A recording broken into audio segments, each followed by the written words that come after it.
ఎప్పుడన్నా వచ్చినా అన్న జాతరకు? చాలాసార్లు వచ్చినా, అంటే చిన్నప్పటి పెద్ద జ్ఞాపకం ఎక్కువ లేదు కానీ ఎంపీ అయినాక తెలంగాణ ఏర్పాటు కావాలని మొక్కి 2013లో అప్పుడు అనేక సార్లు వచ్చినాక ఒక మాట ఆగుతున్నది. 2014లో తెలంగాణ బిల్ ఫిబ్రవరి 13 రోజు పార్లమెంట్ ఇంట్రడ్యూస్ అయ్యే రోజే సేమ్ డే వనం నుంచి దేవతలు కిందికి మన గజల కాడికి వచ్చారు అనేది లెక్క కరెక్టేనా? అది అంటే మనం 60 ఏళ్ళ నుంచి జనం ఎట్లయితే తెలంగాణ కావాలి తెలంగాణ అంతకుముందు కూడా ఎవరు వచ్చినా బెల్లం ముద్దలు పెట్టుకొని జై సమ్మక్క సారలమ్మ జై తెలంగాణ శివరాత్రి ఉంటే కూడా అనుకుంటూ వచ్చేది. ఆ తర్వాత నేను అక్కడ అప్పుడు ఎమ్మెల్యేగా ఉన్నా 2009 నుంచి 14 వరకు.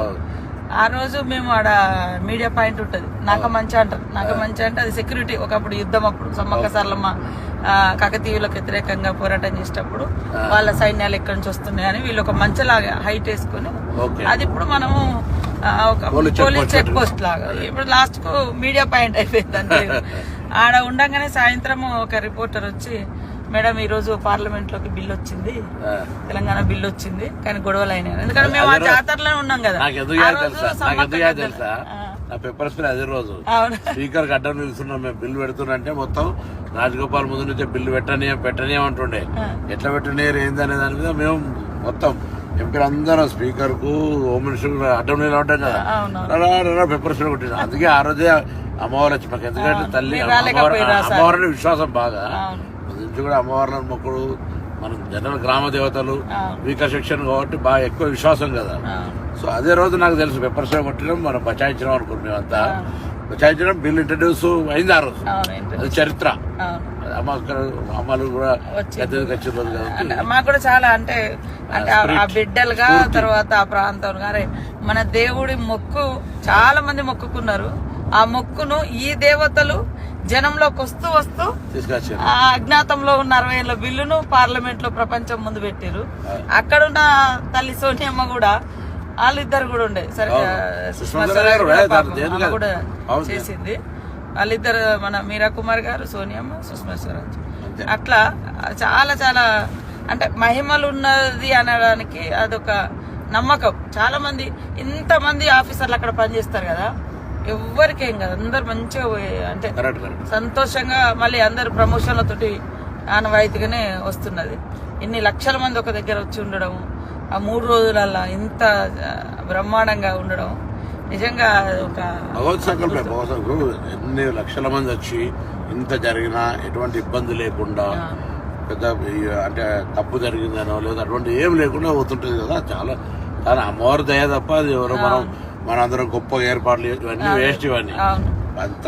అందుకే ఇప్పుడు ఇలా కొత్తగా మేము మన ప్రభుత్వం రేవంత్ రెడ్డి గారు ముఖ్యమంత్రి అయినాక మనం అందరం కూడా మన 6 గ్యారంటీలలో మహిళలకు బస్ ఫ్రీ ఇచ్చినాక నేను కొంచెం భయపడ్డా. ఇంతమంది ఇప్పుడు రోజు 30 ఎంత జరిగింది అనుకుంటారు, 14 కోట్లు దాటిపోయింది.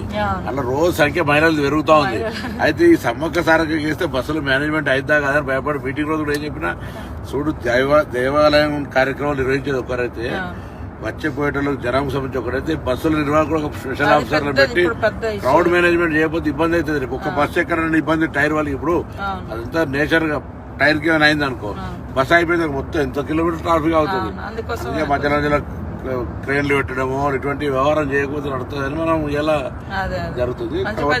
మీరైతే ఫస్ట్ మీ శాఖ నుంచి మహిళలకు బస్ ఫ్రీయే కాకుండా ఇప్పుడు జాతరకు కూడా నాకు డౌట్ ఉండే, అసలు మరి ఇస్తారా ఇయ్యరా ఎందుకంటే క్రౌడ్ ఎక్కువ ఉంటది, మేనేజ్ చేయడం కూడా కష్టమే. బస్సులు కూడా మనకు సరేరా అంత గతంలో చూస్తే ఆ బస్సులను పట్టించుకునేది లేదు, రిపేర్లు లేవు, అన్ని ఆగమాగా ఉన్నాయి.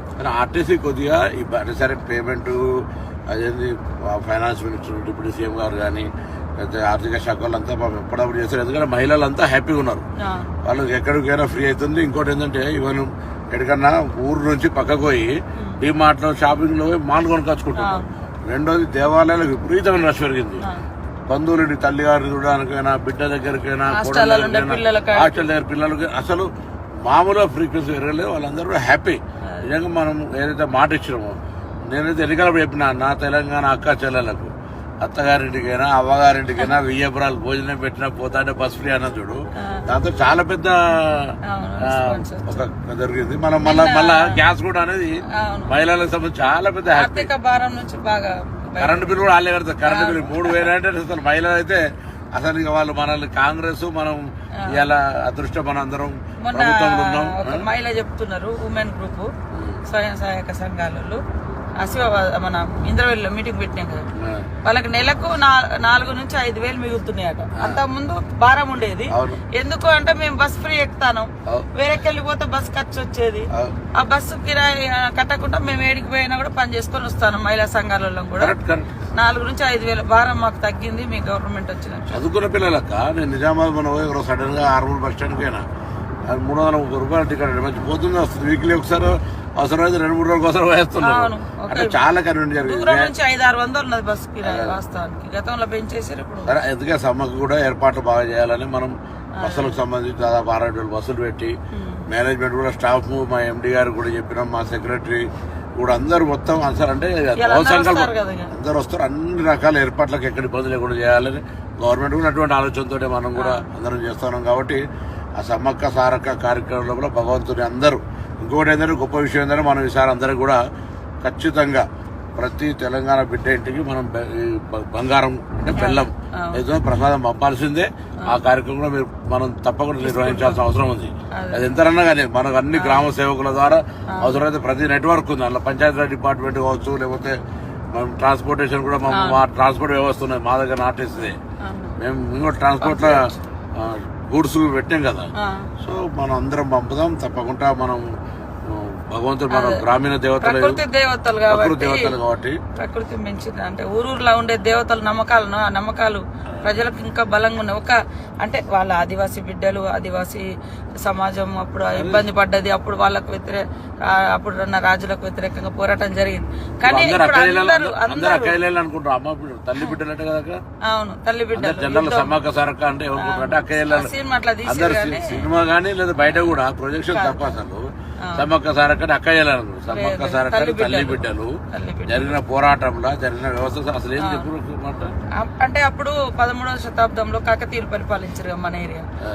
అటు కూడా మన గోదావరి ప్రాంతం అంతా కూడా వాళ్ళ కంట్రోల్లో ఉండే. అంటే కప్పం కట్టం అనేది అంట పన్నులు వేస్తే అప్పుడు 7 సంవత్సరాలు కరువు. ఈ కరువులో మేము కప్పం కట్టలేము, మేము తినడానికే దొరుకుతలేదని మన సామంతరాజు మేడరాజు ఉండే అన్నట్టు మన ట్రైబల్ గిరిజనుడు రాజు కింద సామంతరాజులు జమీందారులు జాగీర్దారులు 1947 స్వతంత్రం రాకముందు అంతా కూడా వాళ్ళది ఉండే రాజ్యం. మళ్ళీ ఎట్లయితే స్వతంత్రం వచ్చి మనం భారతదేశంలో వెళ్ళేమో వాళ్ళంతా కాంగ్రెస్ నాయకులు ఎమ్మెల్యేలు ఎంపీలు అయిపోయి మళ్ళీ ఇప్పటికీ అలాగే అవుతున్నారు. దాని తర్వాత తెలంగాణ ఉద్యమం వచ్చింది. మళ్ళీ ఆననేమో మనం ముక్తి కోసం విముక్తి కోసం అన్నాం. ఇలా నీళ్లు నిధుల కోసం ఆనాడేదో జరిగింది, మళ్ళీ ఇదే జరిగింది. ఆయనను ఇబ్బంది పెడితే మేము కట్టలేమంటే కాకతీయులు యుద్ధం ప్రకటించారు. వీళ్ళ దగ్గరేమో మంచి ఆధునికమైనటువంటి ఆయుధాలు, ఆధునిక ఆయుధాలు, మన దగ్గరేమో బల్లలు, బర్షలు, బాణాలు. అట్లా కూడా పాపం యుద్ధం చేసిర్రు. మంచి కాడికి వచ్చినాక వెనక నుంచి కాకతీయ సైనికుడు వెనక నుంచి సమ్మక్కను బర్షతో పొడిచి ఆమె గుట్టలకు వెళ్ళి ఆ చిలుకల గుట్టలో అదృశ్యం అయిపోయింది. ఇక కనపడకుండా ఆమె వాడిన వస్తువులు దొరికినాయి. అట్లా ఆమె దొరకలేదు, అట్లా దేవతగా మారి ఇప్పుడు ప్రతి 2 సంవత్సరాలకు ఒకసారి గుట్ట మీద నుంచి కుంకుమబర్ణి రూపంలో ఆమె వస్తువులు తీసుకొచ్చి ప్రతిష్ఠింపజేస్తారు. ఆ 4 రోజులు, ఆ 3 రోజులు గద్దెల మీద ఉంటుంది. ఆ తర్వాత మళ్ళీ శనివారం రోజు జాతర ఏ వారం అన్నా రాని, బుధవారం స్టార్ట్ అవుతుంది, శనివారం నాడు ఎండ్ అవుతుంది. అది ఏ తారీఖు అన్నా కానీ ఏ నెలన్నా కానీ. వారాలు మాత్రం బుధవారం నాడు సార్లమ్మ వస్తుంది గద్దెల మీదకి, బేస్తవారం నాడు సమ్మక్క వస్తుంది, శుక్రవారం నాడు అందరు దేవతలు ఉంటారు. పగడిద్దరాజు, గోవిందరాజు ఏమో సార్లమ్మకు భర్త, పగడిద్దరాజు ఏమో సమ్మక్కకు భర్త. సమ్మక్క సార్లమ్మ తల్లి బిడ్డ, జంపన్నేమో కొడుకు, సమ్మక్క కొడుకు. అక్కడ ఆయన వాగుకాడ సెక్యూరిటీగా ఉంటాడు. అంటే అక్కడ ఉంటే ఆయన అంటే సైన్యాన్ని ఆపలేక అవమానంతో అట్లా పడి చనిపోయింది అనేది ఒక కథ. అంటే ఆ వాగుంది కదా జంపన్న వాగు గురించి, అక్కడ దాని పేరు ఒకప్పుడు సంపెంగి వాగు అని ఉండినట. ఆయన చనిపోయింది కాబట్టి ఆయన పేరు మీద జంపన్న వాగు అని వచ్చింది. ఇప్పుడు కూడా మనకు 21వ తారీఖు నుంచి 24 వరకు ఉంటుంది.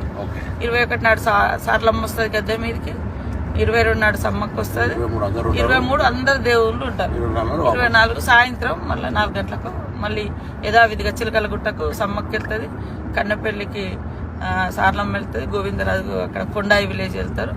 మళ్ళీ అక్కడ వాళ్ళకు గూడులు ఉంటాయి, అక్కడ గుట్టలలో మళ్ళీ అక్కడ ఏ వంశస్థులు ఆ వంశస్థులు. మళ్ళీ ఇది అయిపోయిన తర్వాత నెక్స్ట్ జాతర కూడా ఊర్లలో మళ్ళీ చేస్తారు, తిరుగువారం జాతర. ఎదురు పిల్లలు ఇచ్చుడేమో ముందు వారం ముందే, వచ్చే వారం బుధవారం బుధవారం.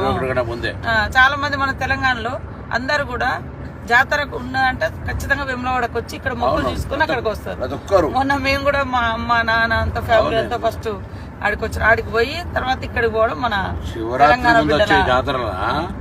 అసలు వేములవాడ మామూలు ఇవాళ సోమవారం కదా, లక్షల మంది ఉంటారు.